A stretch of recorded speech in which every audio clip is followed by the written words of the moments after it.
Hello guys, स्वागत है आपका अपने यूट्यूब चैनल स्टडी विद अमन कुल में। आज हम लाए हैं director of education JNCT of Delhi की वर्कशीट नंबर 84 जो कि क्लास 9th के लिए है। सब्जेक्ट आपका साइंस है। डेट है जिसकी 7 फरवरी 2022। आप अपना नेम एंड अपने क्लास टीचर का नेम लिखेंगे। आज हम अपना atom and molecule chapter revision continue करेंगे। आपको पता है जॉन डाल्टन ने एटॉमिक थ्योरी निकाली है।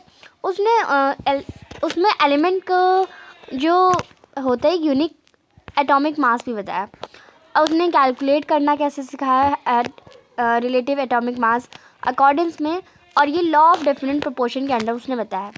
एटॉमिक मास अब मेजर कैसे होता है? एटॉमिक मास यूनिट से, जिसे हम यू से डोनेट करते हैं, और ये कार्बन 12 के इक्वल होता है, यानी 12th mass of carbon atom जो अगर रिएक्ट करे मॉलिक्यूल के साथ तो वो आयन एंड एटम और एटम आपको पता है रिएक्ट होते हैं तो मॉलिक्यूल फॉर्म करते हैं और आयंस भी फॉर्म करते हैं। अब ये मॉलिक्यूल ये आयंस एग्रीगेट होते हैं लार्ज नंबर में मैटर में, और जिसे हम फील कर सकते हैं, टच कर सकते हैं, बस वरना हम एटम को नहीं टच कर सकते, बट मैटर हम देख सकते हैं। अब एटॉमिसिटी क्या होता है? हमें पता है सिमिलर टाइप ऑफ एटम्स जो होते हैं वो केमिकली रिएक्ट करते हैं, मॉलिक्यूल बनाते हैं। मॉलिक्यूल ऑफ एलिमेंट्स या एटम ऑफ डिफरेंट एलिमेंट्स और to form molecule of compounds, यानी सेम एलिमेंट्स सेम जो एटम होते हैं वो एलिमेंट्स के मॉलिक्यूल बनाते हैं, और जो डिफरेंट एलिमेंट्स होते हैं डिफरेंट एटम्स होते हैं वो डिफरेंट एलिमेंट्स रिएक्ट करके मॉलिक्यूल ऑफ कंपाउंड बनाते हैं। यानी अगर हम देखें एग्जांपल के साथ देखते हैं, ऑक्सीजन प्लस ऑक्सीजन करेंगे तो वो ऑक्सीजन का मॉलिक्यूल ऑक्सीजन का एलिमेंट बनेगा। बट अगर हम ऑक्सीजन और या हम हाइड्रोजन और ऑक्सीजन को जोड़ें, ये H2 प्लस O करें तो ये हमारा वाटर बनेगा, जो कि कंपाउंड है। तो ये एलिमेंट बना रहा है, ये कंपाउंड बना रहा है। सेम टाइप ऑफ एटम्स मिले तो एलिमेंट बना, और डिफरेंट टाइप्स ऑफ एटम्स मिले तो हमारा कंपाउंड बना। The total number of atoms जो प्रेजेंट होते हैं एलिमेंट्स और कंपाउंड में, वो एटॉमिसिटी होती है मॉलिक्यूल की। ऑक्सीजन की एटॉमिसिटी आपको पता है, ऑक्सीजन गैस है, दो ऑक्सीजन, इसमें आप देखिए ऑक्सीजन O2 लिखा है, यानी O 2 बार है, तो एक बार 2 बार, तो ऑक्सीजन की एटॉमिसिटी कितनी हो गई? 2 हो गई। ऐसे अगर हम H2O देखें, H2O तो ऑक्सीजन की एटॉमिसिटी 2 हुई, तो उसे हम डायटोमिक भी कहते हैं। अब वाटर मॉलिक्यूल H2O का देखिए, H यहाँ पे 2 है, H 2 है और ऑक्सीजन एक ही है, ऑक्सीजन के साथ कुछ नहीं है, तो एक है, तो 2 और 1 कितना हुआ? 3 हुआ, तो 2 हाइड्रोजन एंड 1 ऑक्सीजन, तो इसकी एटॉमिसिटी 3 हुई, तो हम इसे ट्राई एटॉमिक भी कहते हैं। अब मॉलिक्यूलर मास कैसे निकालते हैं? आपको पता है मॉलिक्यूलर मास किसी भी सब्सटेंस का उसके एटॉमिक मास के number of all atoms present in molecule of the substance, यानी जो भी एटॉमिक मासेस होते हैं उसके sum of the atomic present जो होते हैं मॉलिक्यूल में उसका होता है। Atomic mass of some elements आपको दे रखे हैं, ऑक्सीजन का 16 होता है, कार्बन का 12, तो ये आपको याद करने हैं। सल्फर का 32, हाइड्रोजन का 1, 9 और सोडियम का 23, कॉपर का 63.5 और फॉस्फोरस का 31, क्लोरीन का 35.5 यू और नाइट्रोजन का 14 यू। अब मॉलिक्यूलर मास अगर हम कार्बन डाइऑक्साइड का निकालें, मॉलिक्यूलर मास है तो ऑफकोर्स मॉलिक्यूल का निकलेगा, CO2 मॉलिक्यूलर है। अब आप देखिए कार्बन डाइऑक्साइड यहाँ पे C1 ही है, तो इसका कार्बन का नंबर अभी हमने पढ़ा 12 होता है, प्लस में हमारा ऑक्सीजन यहाँ पे ऑक्सीजन का नंबर अभी हमने पढ़ा 16 होता है, और 16 2 है, तो 16 इंटू 2 करेंगे, तो 16 इंटू 2 हमारा 32 प्लस 12 करेंगे तो 44 यू, तो कार्बन डाइऑक्साइड का मॉलिक्यूलर मास 44 यू होता है। ऐसी मॉलिक्यूलर मास हम अमोनियम क्लोराइड का देखें तो नाइट्रोजन हमारा एक है, नाइट्रोजन की 14 होता है, अभी हमने ऊपर पढ़ा।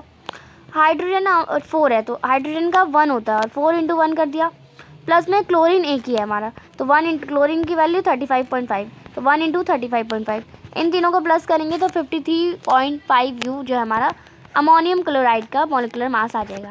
ऐसी मॉलिक्यूलर मास सोडियम क्लोराइड का NaCl, Na हमारा होता है 23 और एक ही है, तो एक मल्टीप्लाई करेंगे तो 23 आएगा, प्लस में Cl हमारा 35 होता है, अभी हमने यहाँ पे देखा Cl 35.5 यू, इन दोनों को प्लस करेंगे तो 58.5 यू आ जाएगा, जो कि हमारा NaCl यानी सोडियम क्लोराइड का हो जाएगा।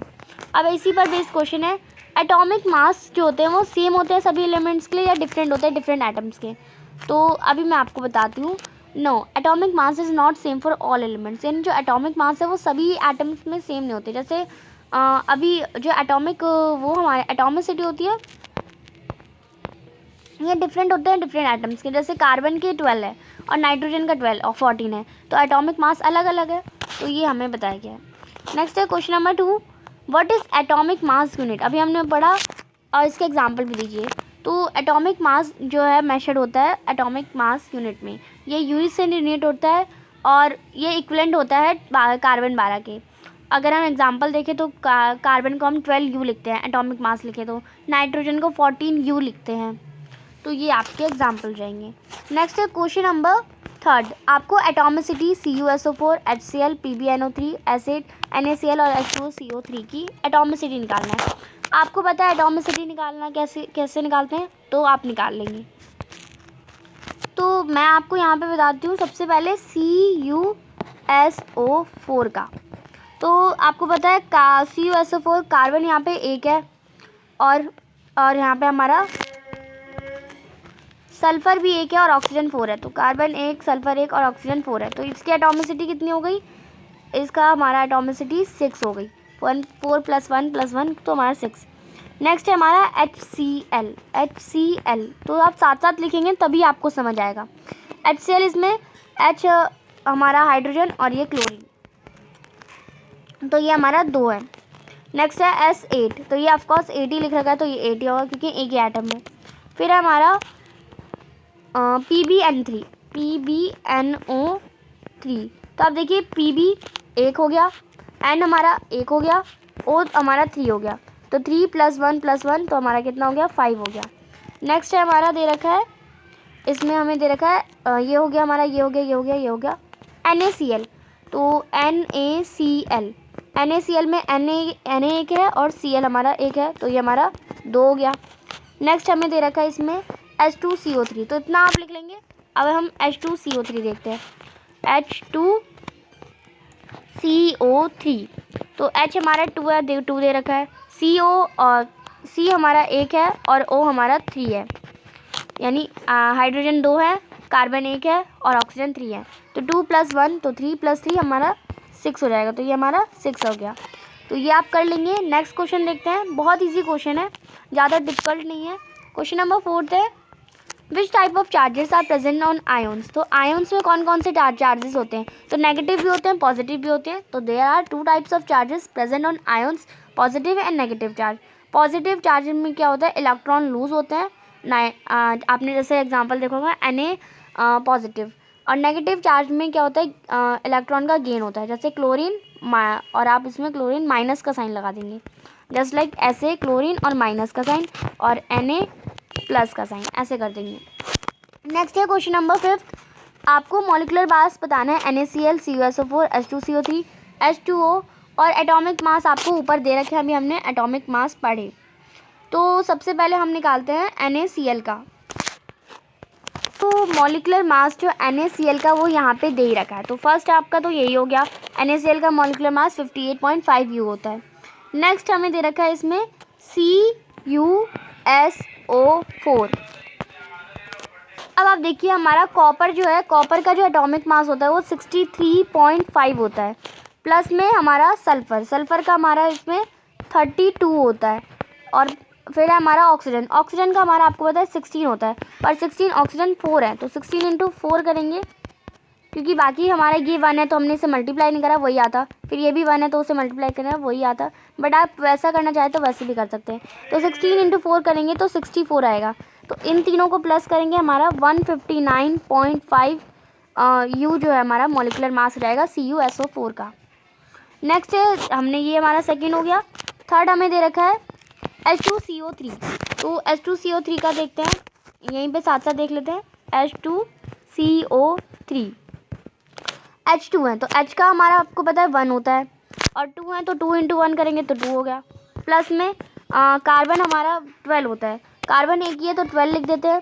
फिर हमारा ऑक्सीजन 3 है, 16 × 3 करेंगे तो हमारा आ जाएगा 48, तो प्लस में 48 करेंगे, इन तीनों को प्लस करेंगे, हमारा आ जाएगा 62 U। तो 62 U हमारा H2CO3 का मॉलिक्यूलर मास हो जाएगा। तो ये हमने 3 कर लिए। अब लास्ट हमारा बचा है H2O का। अभी हमने ऊपर भी करा था H2O का, तो H2O का हाइड्रोजन हमारा 2 हैं और मास इसका 1 होता है, तो 2 × 1 2 हो जाएगा, प्लस में ऑक्सीजन एक ही है 16, तो 16 और 2 क्या हो जाएगा हमारा 18U। तो आपको तो पता है वाटर का तो सभी को पता होता है 18U होता है, तो ये आपको याद रखने का, कैलकुलेट करने का हमें बहुत अच्छा तरीका दे रखा है, तो आप इसे कर लेंगे। ये थी आपकी आज की वर्कशीट। आई होप आपको अच्छे से वर्कशीट समझ आ गई होगी। चैनल को अभी तक सब्सक्राइब नहीं किया तो प्लीज़ मेरे चैनल को सब्सक्राइब ज़रूर करें, ज़्यादा से ज़्यादा दोस्तों के साथ शेयर करें। और आपने हमारे 100K सब्सक्राइबर्स कंप्लीट होने वाले, तो अभी तक जिन बच्चों ने सब्सक्राइब नहीं किया तो प्लीज़ चैनल को सब्सक्राइब ज़रूर करें। Thanks for watching you, bye bye guys.